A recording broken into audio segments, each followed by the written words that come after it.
Have you ever tried to interact with a virtual assistant only to be met with an error message? It's frustrating, right? If you've encountered the message, "Sorry, this action is not available in simulation," you're in the right place. Today, we're going to help you resolve this issue. I completely understand how annoying it can be when you're trying to test something and you hit a wall. You're not alone in this. Many users face this issue when working with simulation environments.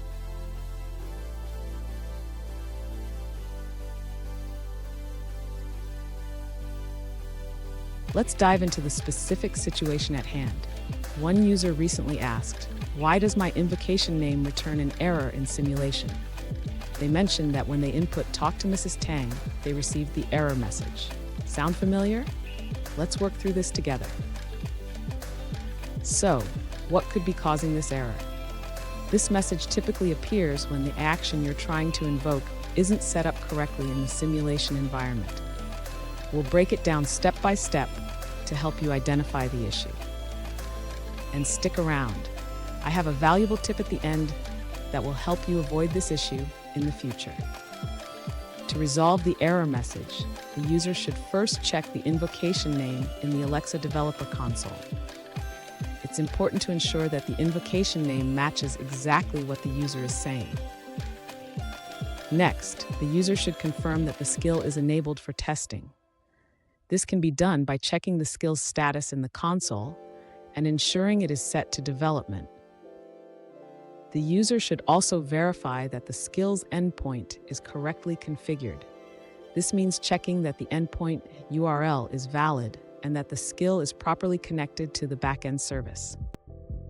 Finally, the user can test the skill using the Alexa simulator. They should input the invocation phrase and check for any additional error messages that may provide more context.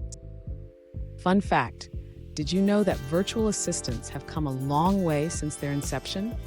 They used to be limited to simple commands, but now they can handle complex interactions. Let's make sure yours is working smoothly. Now, let's look at the answers provided by other users. One user faced a similar issue and found a solution.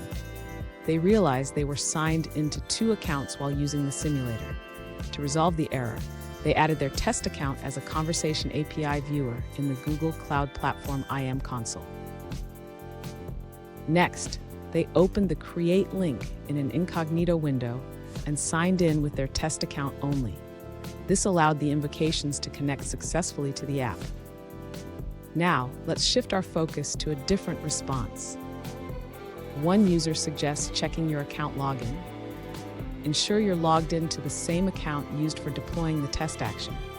Also, verify that the deployment occurred within the last 30 minutes.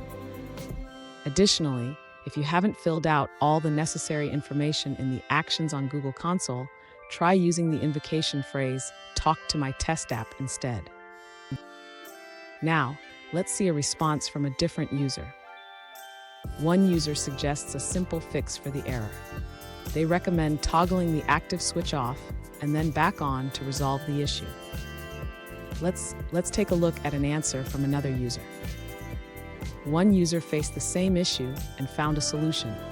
They suggest that you need to be logged in with the correct Google account. Specifically, log out of your current account and log in with the account that is linked to API.ai. That wraps up that answer. Let's move on to another one. One user found a solution by saying, "Talk to my test app," or typing it into the simulator prompt.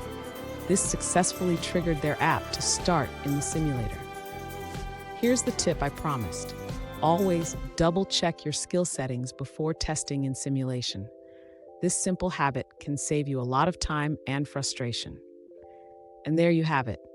With these steps, you should be able to resolve the error and get back to testing your skill. If you found this video helpful, please subscribe for more troubleshooting tips, and don't miss our next video where we dive deeper into optimizing your virtual assistant.